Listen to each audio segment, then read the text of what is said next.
Music Awards.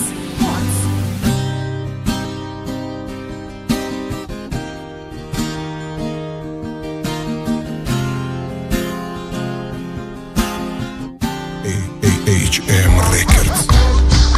باز دل نگی تا وقت دیدی که من مستم خدمم ایرانم چی بابت ما دل بستم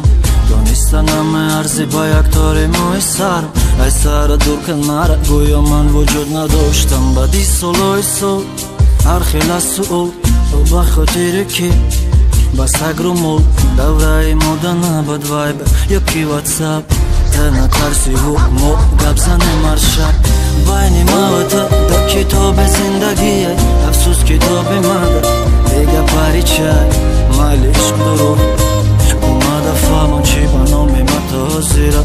ده یادت نام کوی قصوری نکوده صد سیل نیست دیگه یکان رب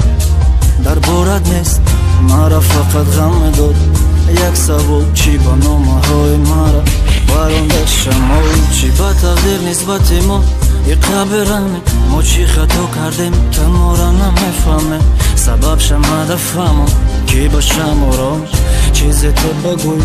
مایل خیتنم نه نه نه نه نه نه گویا فراموش نشدیته نه نه نه نه نه نه گویا رولیم در دیلته یک زمان با تو بودم فند عشقت را بیخوردم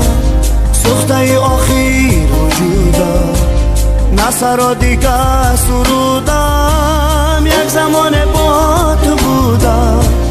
فند عشقت را بیخوردم سخته ای آخیر وجودم نصر را دیگه سرودم مال خیر مال خیر زندگی اولی ای پیشه مال خیر مال خیر هر یک انجام با خودش داره آغازی نو اینم آرم مالش میکنم خط سر ریچوسته اینم بیلهشن خیر مرم نسبت عشق و عاشقی برحمم امروز اصال دنیای ما اگه نمشناسم نفره کی سخته 94 امروز سرگردان بکنی دیسکورو شده تو حاضی کننم شرب صدای بارانم نیفتم جواب در بارد نمیخونم و دوره جوانی بود گویا طاقت بودی خیانتت کردی انتظارم نشدی ما دیگه نمیگو لوه بیت صد فویز میتونم خرسنده نکته باری گفتنی نیستم شد تمام با ما نقطه ما رقم یک ما یافتم زندگی سیف اینم میشه آغاز از و یک گم میلیون حال خروس مال خیر زندگی اولی ای پیشه مال خیر هر یک انجام با خودش داره آخوزی نو یک زمان با تو بودم فند عشقت را بیخوردم سخته ای آخیر وجودم نصر را دیگه سرودم یک زمان با